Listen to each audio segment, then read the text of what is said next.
I would say first and foremost that care management is my passion, and really helping individuals be proactive about planning for their healthcare, right? So 70% of people over the age of 65 are going to need long-term care at some point, but they deny that like crazy. I'm not going to need that. You're listening to Home Care Hindsight, the podcast where we talk with home care leaders about the big mistakes they've made and the even bigger lessons they've learned along the way. My name's David Knack, Director of Sales and Partnerships with Ava, and I've built a career on the idea that we learn a whole lot more from our mistakes than from our successes, which is great because I've made a lot of mistakes. I've gotten to know some of the leaders in this industry who have impressive resumes and have earned a lot of respect. So I thought it would be fun, instead of asking them about the great things they've accomplished, to have them tell the story of one of their biggest mistakes they've made and how that mistake changed their thinking and the way they run their business. All right, we are here with another episode of Home Care Hindsight. Today on the show, I have Casey Rawson. Casey, for people who don't know you, how would you introduce yourself? Well, thank you for having me first. I'm very excited to be here. And I think people most know me as a nurse. And I started my career as a nurse in 2008 and worked in many different settings before I really found my niche, which is in care management. And I started doing that in 2010 and became board certified in 2014 and have been a member of the Aging Life Care Association for 10 years, which really aligns with my passion for home care and care management. I'm currently serving as the COO at Care Around the Block in East Tennessee, and I joined Care Around the Block when it was a startup, and it's been really fun to serve in various roles and positions within the company over the past 12 years and gain a lot of experience in business operations as well as, making my nursing background even broader over the last 12 years. But it's been a lot of fun. So great. And I asked you this in the pre-call, and maybe I'm the dummy out here that doesn't know the answer to this, but for people who are listening to this that maybe aren't familiar with care management as a discipline, what is care management? So I think the easiest way for me to explain care management is we are the healthcare professionals that help people manage their healthcare. So we hire attorneys because we didn't all go to law school, right, to help us navigate our legal needs. And people hire us as nurses and therapists and social workers to help them navigate the very complex healthcare system or to be surrogate family for them if they don't have family as a healthcare professional. Yeah. And, it strikes me two very easy use cases, and I know we'll get into who your ideal client profile is and how important it is to define that. But, one of those is people who don't have family in the area and need people that they can trust and that have their best interests in mind. Is there another one that's like, if you see this, it's a no-brainer to involve care management? If they have no family at all, I guess, and then no family in the area, or often if there are clients that have working adult professional children. So it doesn't always make sense for them to miss a whole day of work or half a day of work for them to take, someone to the doctor. Sometimes it's just a situation that you've never been in before and you really just don't know how to navigate. And it's often you walk that road one time with a father or mother. And we've done this many, many times with lots of mothers and fathers and grandparents. And so it just oftentimes will save you a lot of time. And really more than the time, it's very stressful. And so a lot of times it can take the stress off of you to hire a care manager to help you navigate through that, have someone to consult with, and just really try to make the process easier and allow you to be that daughter, allow you to be that son, and let someone else really navigate the tough stuff. Yep, makes a lot of sense. Well, Casey, as you know, we get done with small talk fairly quickly in my world, but all I want to ask is what kind of person are you? And I'm not allowed to do that in most places, but when I have a podcast, I think I can. And so in order to ask you the question, what kind of person are you? What's your karaoke song? That would be Don't Stop Me Now by Queen. Okay. And it's a great song, first of all. What settings and with frequency do you find yourself doing karaoke? Oh, it's been a while. So they tried to get me to do that when I was in Nashville a few weeks ago, but I didn't. But I used to sing all the time, actually. So I actually went to college on a vocal music scholarship. So I love singing.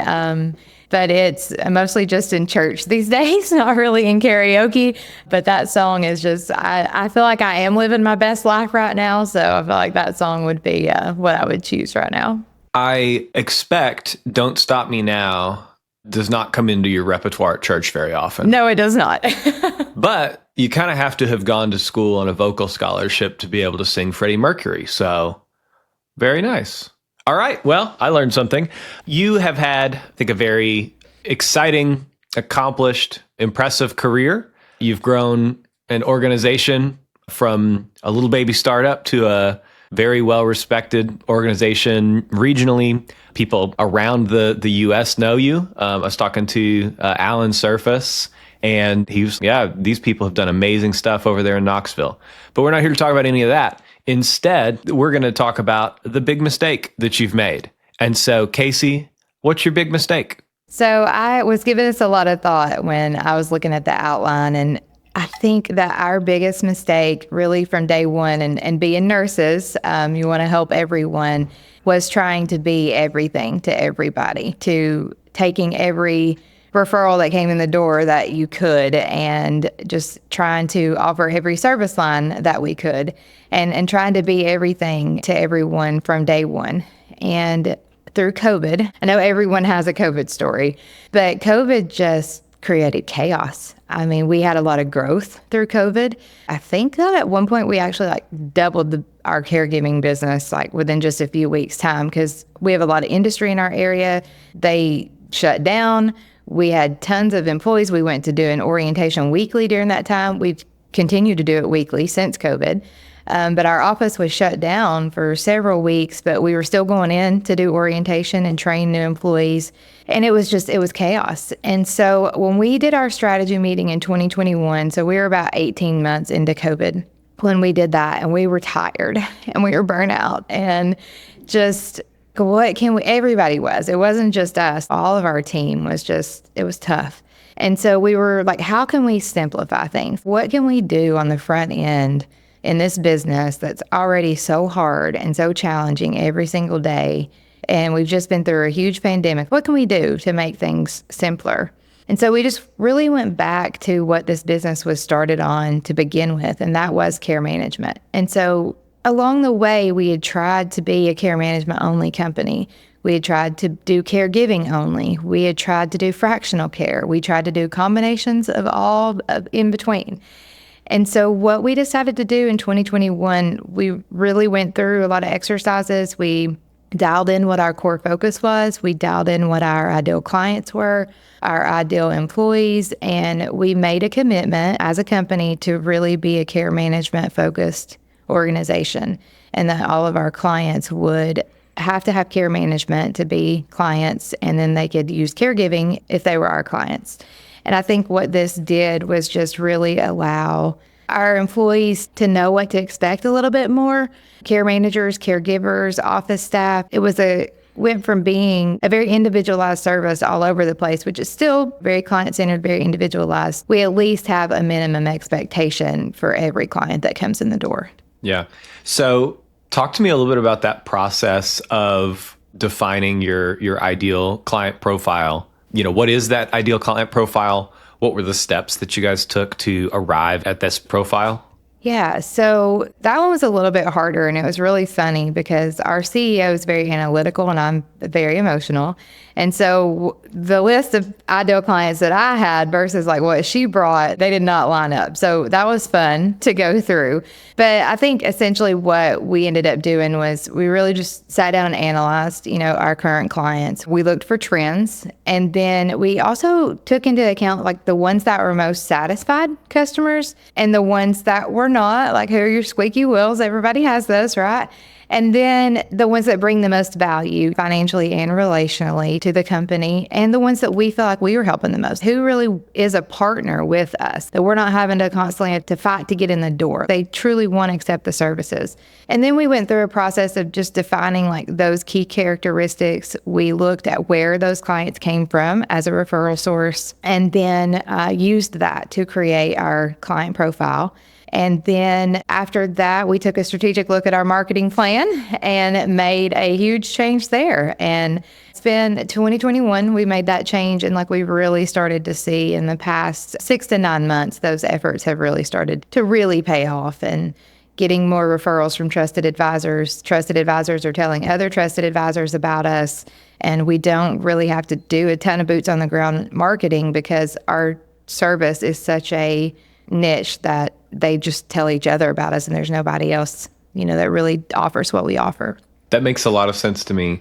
And it sounds like some very difficult decisions to make along the way, because I'm guessing there were some service lines or some kind of fractional packagings of your services that you were offering that you no longer offer.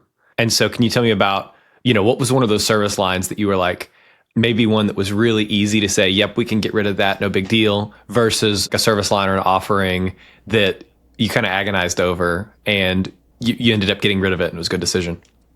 So it was definitely the fractional care one. And we did that during COVID because we were going to see multiple people throughout the day in smaller increments of time. So we decided that that wasn't the right thing to do, because you never knew if somebody had COVID till they had it, and you could have spread it to that many people, at one time. I would love to be able to offer that service again one day, but we are just not at a point, as an industry to really do that well.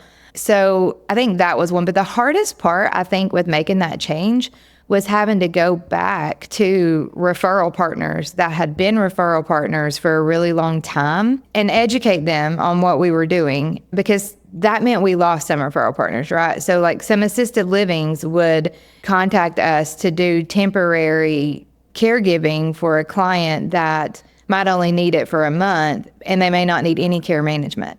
That's a client that we aren't going to take anymore. And so having to go to an assisted living that you worked with for 3 or 4 years and say, hey, we're changing our business model and this is what we're going to do going forward. And, we're not going to be able to take all these clients that you give us. But remember, what the care management is, and we still want you to call us about those. So I think that was the hard part for me. And then as well as being the nurse on the other end of the phone, and you don't ever want to tell somebody that you can't help them. But we just kind of put a toolbox together and got some other companies in town that we could refer to, and just started sending referrals to 3 or 4 other companies in town. And just, if it wasn't our ideal client, we communicated that to everyone. We still talk about it all the time, and just really tried to commit to that, to ideal client and our ideal employees. I think that's really a great exercise. It sounds really risky in the moment. I bet it felt, okay, we're about to say no to a bunch of good partners that we've had, and we're putting all our eggs in this one basket of this kind of client. These kinds of referral sources are going to not just help us over the next year, but like this is our 5-10 year strategic plan of we're pivoting in this direction. So I have to imagine it felt pretty risky to do that. As a team, how did you guys ultimately decide that even though it felt like a big change and felt risky, that it was the right thing to do?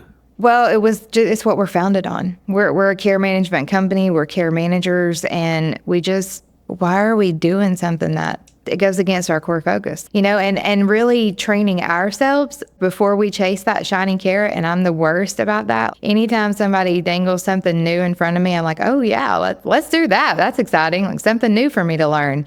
Really stopping. And I have to work on it. It is a conscious effort for me to stop and say, does this align with our core focus? Is the team going to get as excited about this as I am?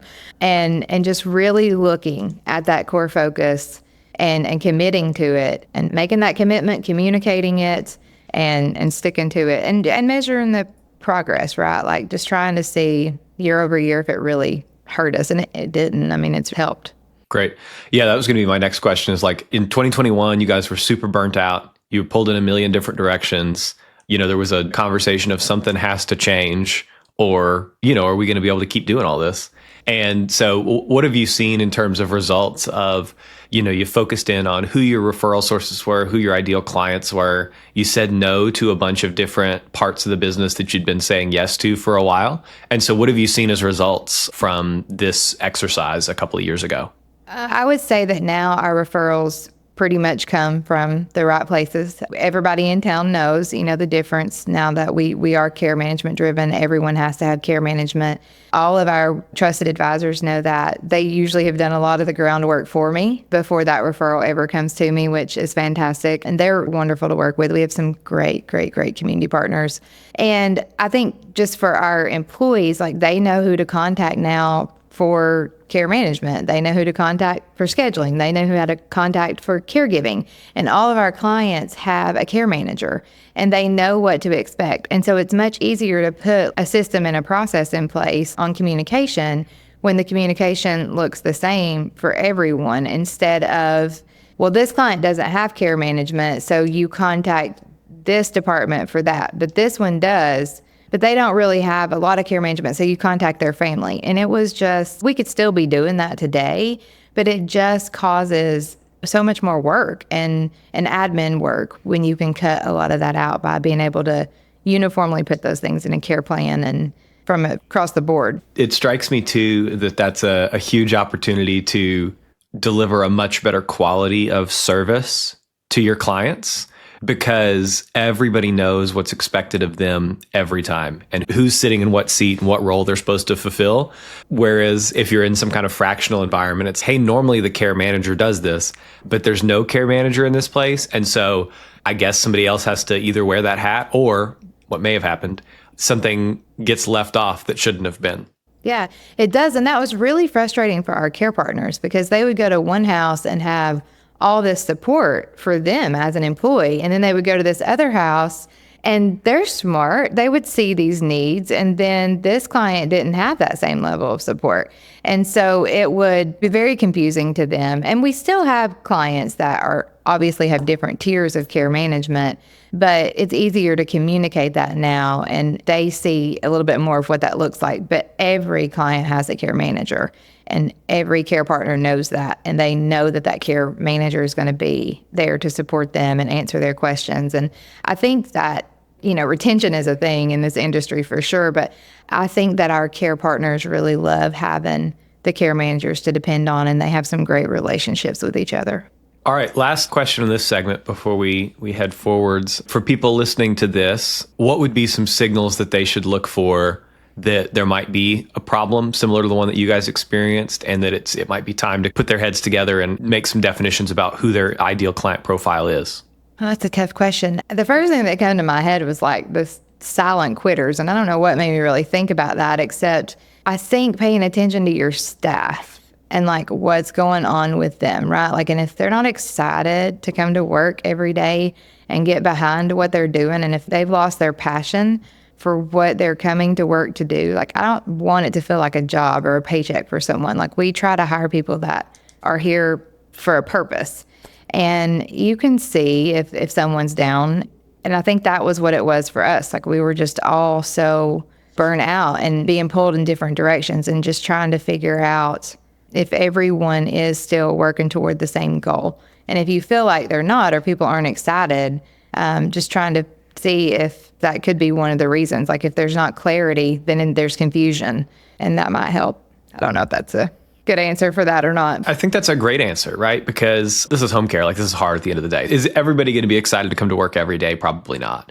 But, a huge risk to most home care businesses is, well, what happens if our schedulers or our recruiters or our HR team or our operations team get really stressed and burn out, and either their performance suffers or worse, they leave?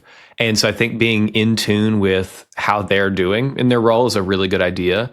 And then also stacking on top of that, do we have a why? Do we have a identity as an organization that helps us understand not just we do home care or we do care management, but we do those things so that people with dementia live the best life that they can for all the time that they have left? And getting really specific about who we're trying to help and what the outcomes are that we're trying to deliver. So I think that's great. Okay, shifting gears completely. The next segment is one called Underrated or Overrated.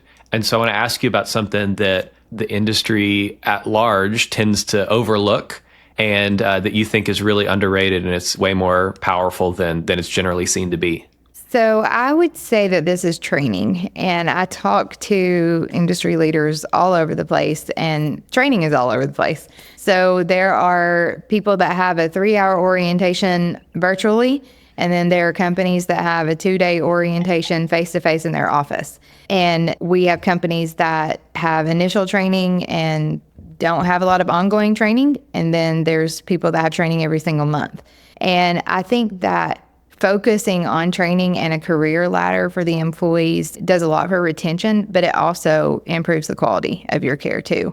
And the more trained they are, the more prepared that they are when they arrive, the more confident they seem when they're in the home. And I think training is a place that it's expensive, right? Anytime you're training someone, you're just essentially taking money off of your bottom line. So it's an investment. But I think that that is one of the biggest investments that we can make as home care agencies. We're going to see changes in the future with like these hospital at home models. We saw that a lot at the conference a couple of weeks ago, and there are going to be clients at home that are sicker, that are coming home from the hospitals sicker, that require more higher level of care, and not just physically. It's not just that they're going to need more hands-on care to transfer from the couch to the wheelchair.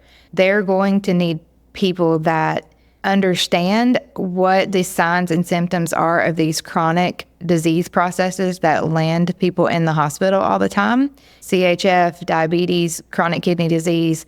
And we have to do a good job of educating individuals on what that looks like so that we can get ahead of those and help keep people out of the hospital long term. Like, we want to get ahead of CHF before you end up in the hospital with pneumonia for 4 days. And so there's a lot of disease process education that needs to happen. It's not just about hands-on skills in order to be able to prepare for the future of taking care of this aging population at home. Yeah, I think you've just hit on some trends we're already starting to see the impacts of, but are only going to grow in their prevalence in home-based care, which is, there's an emphasis from a cost savings perspective to move people away from being in inpatient hospital SNFs, and much more emphasis on, okay, well, which of these patients and their conditions can be managed at home? And so, an example from the conference that you and I met at was that there was a time where oncology, where cancer treatment, it was inconceivable that it would happen anywhere other than the hospital. Well, now a whole bunch of it happens in the home, and those are sick folks that need home care, that need home health, that need all the other kind of services in the hospital home continuum. And, I think most home care agencies think about compliance trainings through the lens of staying in compliance and following the rules. And what I'm hearing you say is making an investment in training today prepares you to serve clients well and to differentiate your organization as these hospital at home trends continue and come downstream into our world, which is primarily home care, personal care, those kinds of things. All right. Well, I think that's great. It's getting beyond just checking off a box and thinking about how do we prepare our agency to be successful in all the different ways, quality of care, competitive advantage, getting great clients, all those kinds of things moving forward. Okay. We talked about a big mistake that your organization made, but what's a little mistake that you see home care owners making all the time that if they stopped, it'd make their lives or their businesses like 10 times better? So this was one of the hardest things for me to ever stop doing, but it was meeting all the new clients and doing all the new intakes myself. And I think that it was very hard for me to stop doing that because that was something that our owner did before she gave that to me. And she gave it to me and she trusted me with it. And then it was just the thing that I had my claws latched into that I was not going to let go of. And it takes a lot of time. And I actually stepped in yesterday to do this because we had somebody out sick. And I had 2 referral calls yesterday. And at the end of the day, I had spent 3 hours on 2 referral calls. And it takes so much time to onboard a new client. It's a full-time job. And so trying to do that and also trying to run a business and mentor other leaders and teach other leaders how to run your organization and hold them accountable, it's not possible. Things are going to fall between the cracks. And, getting new clients is the most important thing. So that's where you're going to go spend your time, right? Because that's what grows the business. You can't let those referral sources down. It's where it's going to take you. But then there's all these other things that are sitting over here that are undone. So I would say that find someone in your organization, put together a training plan, spend time with them to teach them how to do it the way that you do it, and then give them a little bit of autonomy, because everybody does things a little bit different, but it doesn't mean that it's wrong. And then trust them, let them go and let them do that. And then you work on the business and sit back and see, what things look like 6 months or a year from now. Yeah, that's great. I think delegation is something that's probably hard for everybody listening to this. It's really challenging for me. My day job is sales, and I'm pretty possessive about the sales process, mostly because I've been in a lot of bad sales calls, and I don't want anybody to be in bad sales calls of mine. And so a shorthand for me that I've used is somebody can do what you do 80% as well as you can, then it's time to delegate that thing to them. And is it easy for me to delegate stuff? No. But has that helped me do a better job of that? Yeah. And so is there like a moment or shortcut that you use in your brain for, okay, here's when I know that I can trust somebody and I can delegate the thing to them? Because it sounds like you've had some trouble letting go of those processes that are near and dear to your heart. Yeah. So just as a business, we tried to be everything for everyone as a leader. And even in my personal life, that is my biggest mistake as a human too. It's also trying to be everything for everyone. And let's see, the end of 2022, I was on a business trip in Phoenix, and we were eating dinner, and it was with an acquaintance. And he asked me, we were just trying to get to know each other. And he's like, well, what do you do for fun, Casey, outside of work? And I was outside of work. I don't. I don't have a life outside of work. Like, I could not come up with anything other than, what little bit of time outside of work I spend with my family, because there's not a lot of time outside of work. And I was just like, oh, this is bad. And so I spent, a couple months thinking about that, heading into the new year. That was in November. Fast forward a couple months, we're a member of the Home Care CEO mastermind groups. And so we had not been meeting in person because of COVID. And so we went to our first in-person meeting in February, and again, at dinner, getting to know people. And I'm sitting next to this guy, Andrew, that I barely know, and have grown to know him well and consider him a great friend. I really look up to Andrew. He's wonderful. But he was asking me, what do you do? And I'm like, I don't do anything. I work till 8 or 9 o'clock and I go home, and I'm just telling him all this stuff. And he was like, he probably doesn't even remember this. That there is not a trophy for the person that works the most hours and closes down the office every night, right? And at first I was like, are you kidding me? Like, you have no idea all the things that I have to do. But I have, I went home and I thought about that so many times. And then even that whole trip, about being with so many people on that trip that own successful businesses and run successful businesses, and they were able to step away and come on that. And most of them made it a vacation. Like, they stayed for the whole week and made a trip out of it. And I came home and made a lot of plans and decided things were going to change. And I went on in 2023 to take 12 trips that year. And I did. And things, that's kind of how I am. Like, when I make a decision, it's like all or nothing. So, but my very first one was the very next month in March. And I took a whole week and went to Disney with my family on spring break. And in all the years that I had worked at Care Around the Block, that was the very first time I'd ever taken a full week at spring break or fall break, because everybody else had kids and they wanted that. So I never took a whole week. I never really even took much time off during that time anyway. I actually never would take full weeks. I would take half of one week, half of another week. But the best part about that was no one called me. No one contacted me. I had a whole week that I got to just not work and enjoy my family. And then I got to come back on Monday and praise my team for being amazing.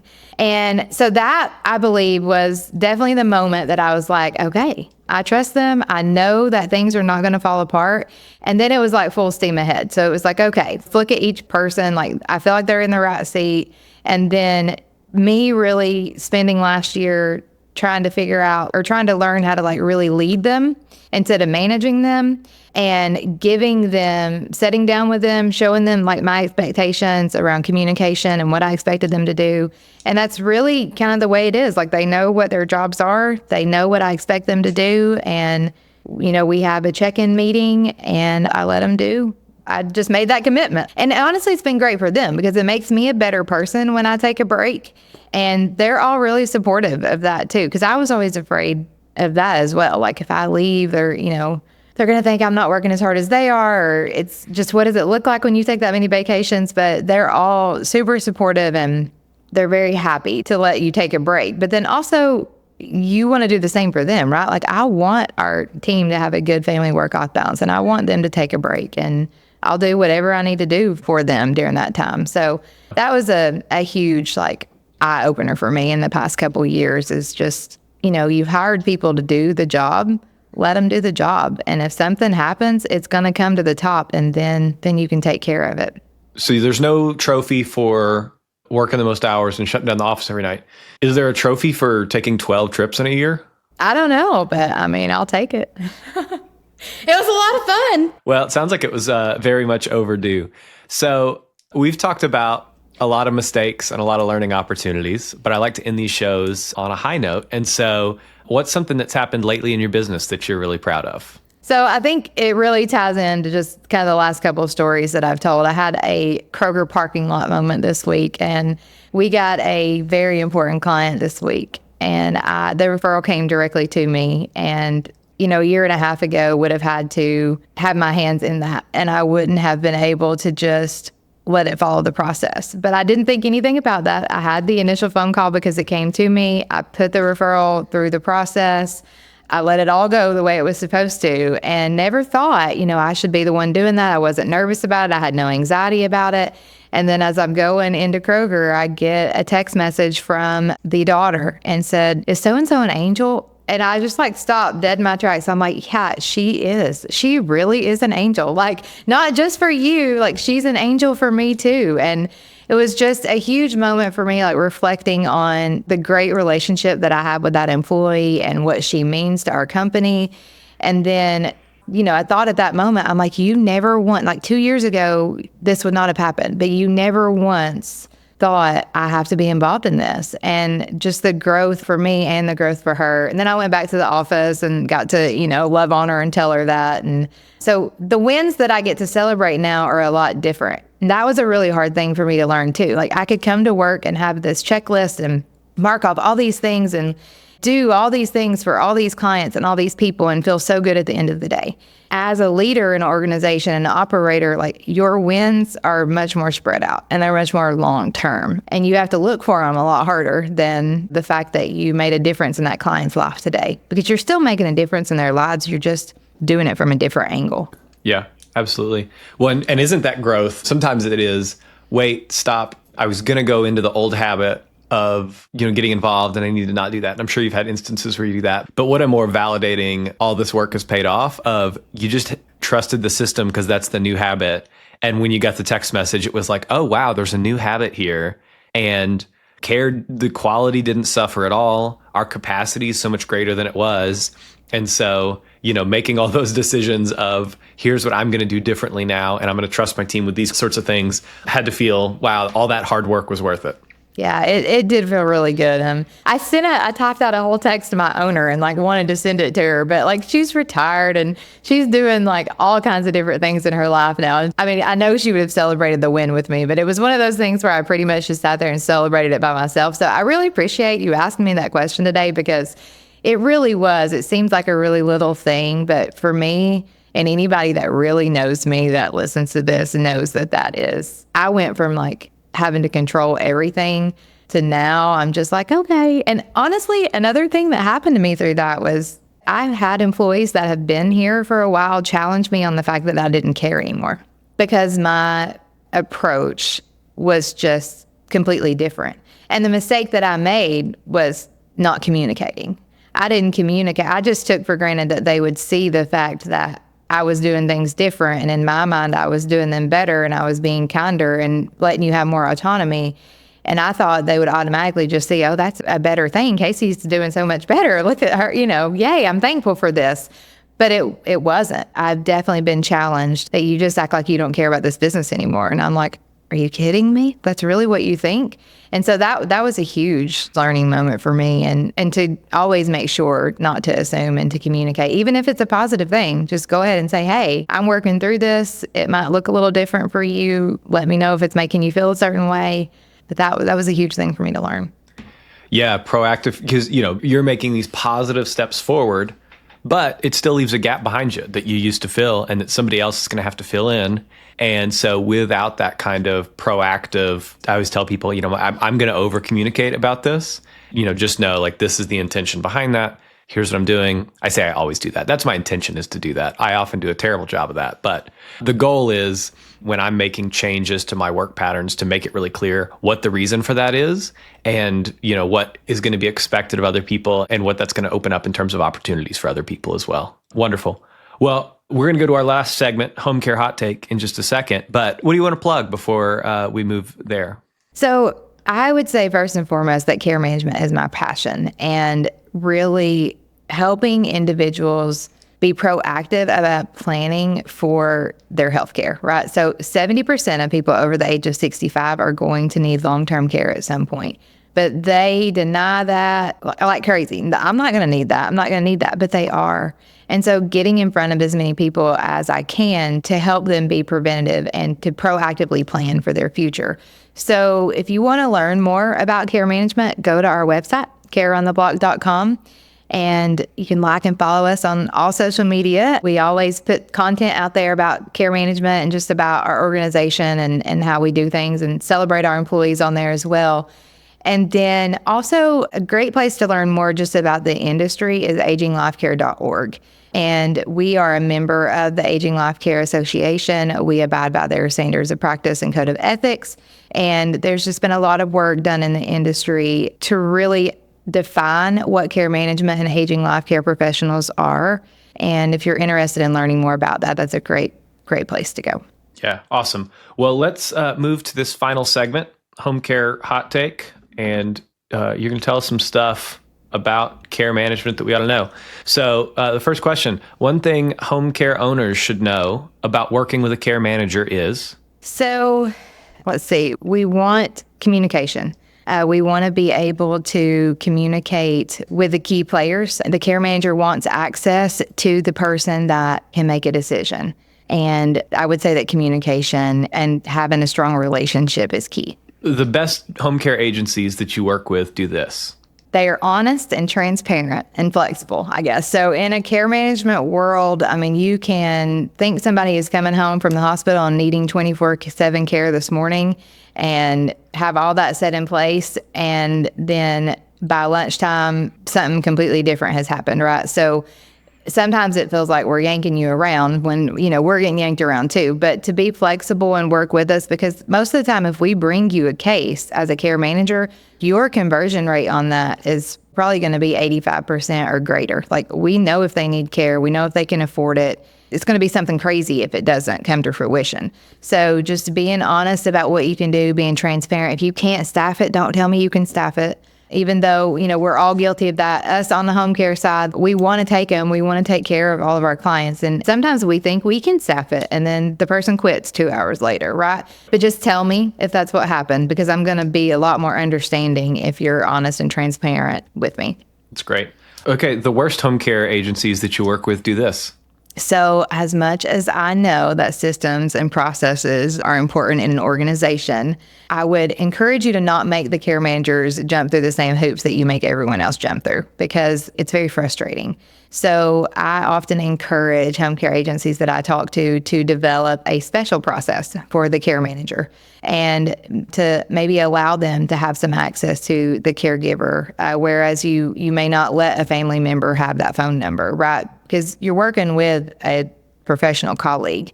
And so sitting down and really developing a process of how you can have a strong partnership with each other, and it can be a great partnership for both parties. Awesome. One misconception about working with a care manager is? So I think the biggest misconception is that care managers are difficult and that they're only put on this earth to make your life harder. And I used to have kind of a joke that if I didn't make somebody mad by the end of the day that I hadn't done my job as a care manager. And I was a fierce advocate. Like it was really hard to get me to come out of the field too, because I loved being a care manager.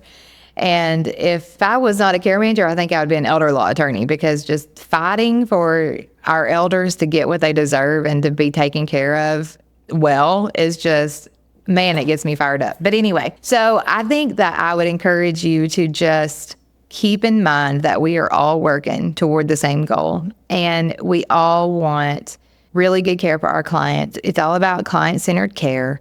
And just remember that care managers, they're strong advocates, and they are keeping their client first in every conversation that they're having. And it's not personal. It's not their money that they're spending, and they're not spending the money, but they're helping, guide a client. And it's a lot of money when you're paying for home care. So they're trying to make sure that people get what they deserve and they get what they're paying for. And they're going to have really high expectations. They're going to expect training. They're going to expect communication. They're going to expect to be able to see what happened in the home. They're going to expect people to be there when they say they're going to be there, because somebody might have an appointment they're supposed to be at on time. They do have high expectations, but if you can get a really good relationship with a care manager and meet their needs, it'll be great for your business. That's great. Okay, last one. One piece of technology that's changing home care. So the one piece it's AI, just across the board. And I think that we've yet to see all the things that AI is going to do for home care, not just in clients' homes, but also operationally. I think it's going to make a big difference and change a lot of things for us. And we are currently using Sensi AI. And what that system does is it's an audio-based technology, and it is trained to trigger-based technology. And so it goes in a client's home and it alerts us of things that you would want us to know about to take better care of you as a care manager.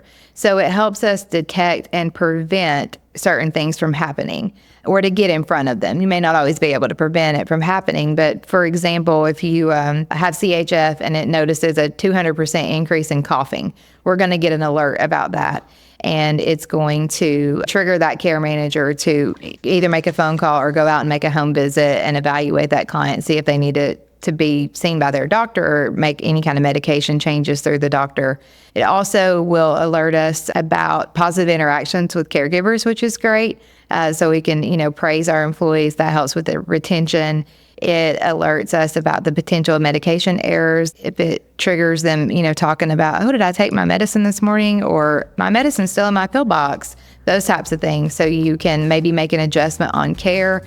They take their medicine at 7 a.m. and you have a caregiver coming in at 9. Maybe the care plan needs to be changed. So it really just is very helpful in the care that we're providing. It increases the quality, but it also, I think, will help us with the caregiver shortage a little bit, about being able to figure out when people truly need care and try to change care partners around a little bit. Well, that's great. Well, Casey, thank you so much for being on the show this week. Really appreciate you making the time. Thank you for having me. It was fun. On behalf of the team here at Ava, thanks for listening to our show. We'll be back next week with another episode. So make sure you subscribe wherever you listen. If you have feedback on the show, leave us a review on Apple Podcasts or Spotify, or send us an email to podcast@joinava.com. Thanks. And remember, the year may be 2024, but hindsight is always 2020.